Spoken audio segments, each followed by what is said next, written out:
네, 지난 11일이 입양의 날이었습니다. 동방사회복지회가 입양의 날 기념식도 갖고 입양 유공자에 대한 포상 수여식도 있었는데요. 이날 대통령 표창을 받은 동방사회복지회 김혜경 부장 모시고 관련 이야기들 나눠보도록 하겠습니다. 부장님 안녕하십니까? 네, 안녕하십니까? 예. 자, 먼저 축하의 말씀을 좀 드려야 될 것 같습니다. 네, 감사합니다. 예. 대통령 표창을 받으셨는데 제가 좀 들어보니까 입양 관련 사역을 하는 분들에게는 데모 같은 존재다. 이런 이야기도 좀 들으시는 것 같더라고요. 일단 좀 소감을 좀 들어봐야 될 것 같아요. 네, 데모라는 이야기는 좀 과찬의 말씀이신 것 같고요. 예. 네. 이렇게 귀한 상을 먼저 받게 돼서 너무 감사는 드리는데 사실 이게 37년을 되돌아보니까 네네. 과연 제가 이 상을 받을 만한 자격이 있는지 후회되는 일도 좀 많이 있습니다.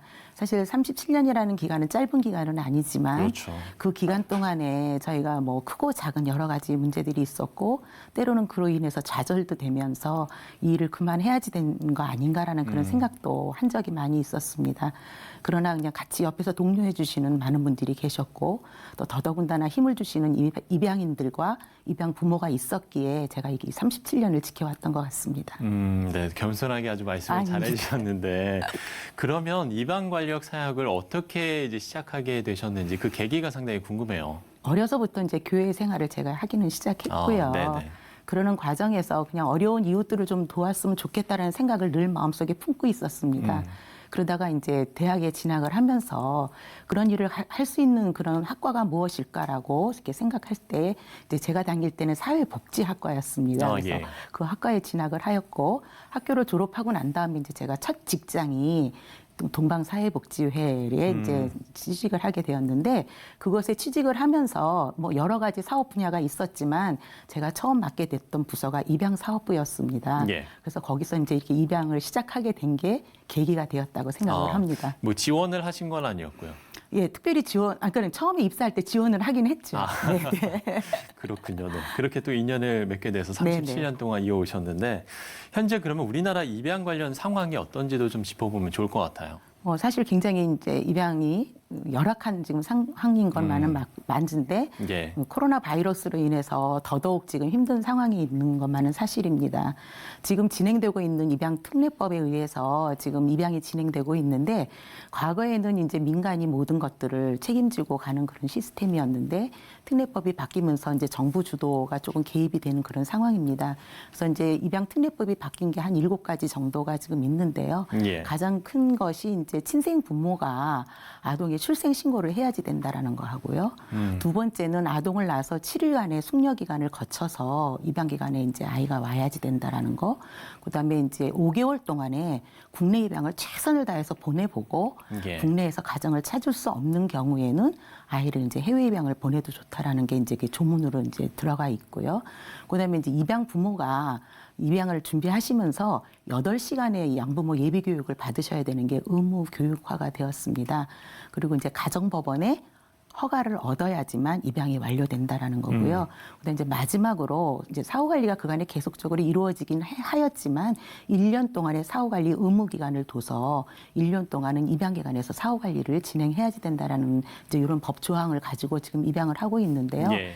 사실 이 법은 굉장히 선진화되고 좋은 법입니다. 그리고 아동의 최선의 이익을 위해서 당연히 이런 법이 제정이 돼야 되는데 이로 인해서 지금 이제 오히려 국내 입양이 감소가 됐고 또 법이 이제 개정돼서 처음 시행되는 그런 시점에 출생 신고를 해야지 되고 또 7일간의 아동을 보호해야지 된다는 그런 어려움이 있어서 아이를 유기하는 경우가 굉장히 많이 발생을 했습니다. 그래서 이제 베이비박스 들어보셨겠지만 예. 베이비박스에 연간 한 300명 정도의 아이가 발생을 하는 그런 사태까지도 벌어졌습니다.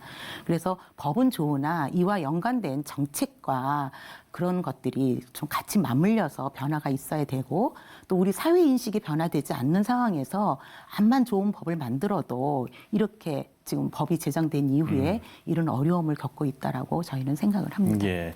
그래서 이제 부장님께서 미혼모를 위한 시설 설립에도 상당히 견인차 역할을 하셨다라고 들었거든요. 사실 제가 처음에 일할 때만 해도 우리나라에 미혼모자 시설이 한 3곳 정도밖에는 없었습니다.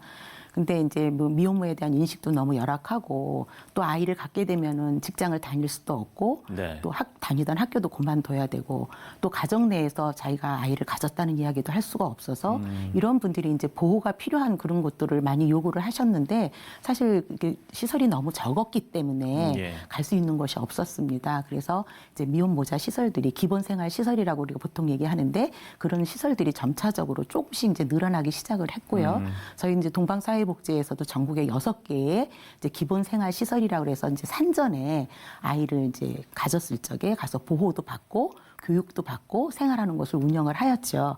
그러나 이제 2017년도에 입양기관에서 운영하는 미혼모자 시설이 예. 미혼모를 종용해서 입양을 권장하고 있다라는 그런 이유로 그 운영을 못하게끔 그렇게 되었습니다. 그래서 그 이후에 저희가 그 엄마들을 위해서 공동생활 가정이라 그래갖고 아이를 키우는 엄마들. 그러니까 미혼 양육모라고 우리가 보통 표현을 하는데 그런 엄마들을 시설을 지금 5곳을 운영하고 있는 그런 상황입니다. 그렇군요. 입양 가정이 갖는 어려움도 좀 나눠주시면 좋을 것 같아요. 네. 글쎄 입양의 현장이 사실 이렇게 녹록하지만은 않습니다. 네네. 우리가 이제 지금 우리 사회에서 결혼을 해도 양육이 너무 어렵기 때문에 친자녀를 낳지 않는 그런 풍조가 좀 있는 것 같은 그런 생각이 듭니다. 그런데 사실 우리 사회가 아동을 잘 키워낼 수 있는 그런 기반이 마련이 돼야지 입양도 국내 입양도 많이 늘 거라고 생각을 하거든요. 과거에는 이제 난임 부분만 이렇게 입양을 하는 걸로 이렇게 생각을 하셨는데 최근 들어서는 이제 그렇지 않고요. 정말 가정이 필요한 아이들한테 이제 가정을 정말 우리 부부가 주겠다, 우리 가정에 주겠다라고 해서 공개적으로 입양을 하시면서 잘 키워내시는 그런 가정들도 굉장히 많이 있습니다. 그러나 아이를 이제 선택할 때 있어서 굉장히 많은 조건들을 가지고 오세요. 정말 가정이 필요한 아이라면 어떤 아이도 받아들이셔야 될 텐데 그렇지 않고 나는 딸아이, 건강한 아이, 이왕이면 배경이 좋은 아이, 혈액형도 맞췄으면 좋겠다. 이런 여러 가지 조건을 갖고 오셔서 사실 현장에서는 굉장히 어렵습니다. 그렇네요. 그런데 사실 미혼 엄마로부터 입양기관에 들어오는 아이들이 모두 다 건강한 아이가 들어오지는 않거든요. 그리고 날 때부터 의료적으로 심각한 문제를 갖고 있는 아이들도 있는데 그런 아이들은 이제 가정을 찾아갈 기회를 점점 잃어가기 때문에 이제 그런 어려움 점이 좀 있습니다. 그래서 이 기회를 기해서 그런 어려운 아이들도 많이 있으니 좀 입양의 그 어떤 기본적인 그 생각이 예. 가정이 필요한 아이가 가정을 찾아가는 일이거든요. 그래서 그런 의미를 좀 가지시고 입양을 하셨으면 좋겠다라는 그런 생각을 하게 됩니다. 예, 이렇게 당부의 말씀까지 해주셨는데요. 이제 부장님께서 40년의 사역을 바라보고 계십니다. 앞으로의 계획 또 기도 제목도 있으실 것 같아요. 사실은 제가 이제 올해 정년을 맡게 됐습니다. 아, 그래요? 네, 그래서 이제 현장에서는 제가 떠나게 돼야 되는 그런 상황이긴 하지만 이렇게 떠나는 마지막 해에 저한테 이렇게 귀한 상을 주셨는데 이 의미는 뭘까라는 생각을 제가 좀 하게 됐습니다. 네. 그래서 제가 37년 동안 이렇게 가졌던 그런 경험들 또 고민했던 것들을 사실은 퇴사 이후에도 그런 부모님들과 아이들과 같이 좀 함께 했으면 좋겠다라는 게 그냥 바람이고요. 또 제가 직장 생활을 하면서 사실 신앙생활이 굉장히 많이 부족했죠. 네. 그래서 이제 사실 퇴사 이후에는 신앙생활도 조금 더 열심히 그렇게 할 계획을 가지고 있습니다. 그래서 그로 인해서 지금도 이제 저랑 같이 신앙생활하는 분들한테 기도 제목도 내놓고 있고 네. 또 제가 이렇게 생각했던 것들이 좀 잘 이루어져서 정말 그렇게 현장에 있을 때의 기여만이 아니고 퇴사 이후에도 기여할 수 있는 그런 기회가 좀 주어졌으면 합니다. 네. 끝으로 말씀을 하시면서 눈시울이 살짝 붉어지셨는데 네, 저희도 그 바람을 좀 저희도 함께 기도하도록 하겠습니다. 네, 감사합니다. 예. 자, 동방사회복지회 김혜경 부장과 이야기를 나눠봤습니다. 오늘 말씀 고맙습니다. 네, 감사합니다.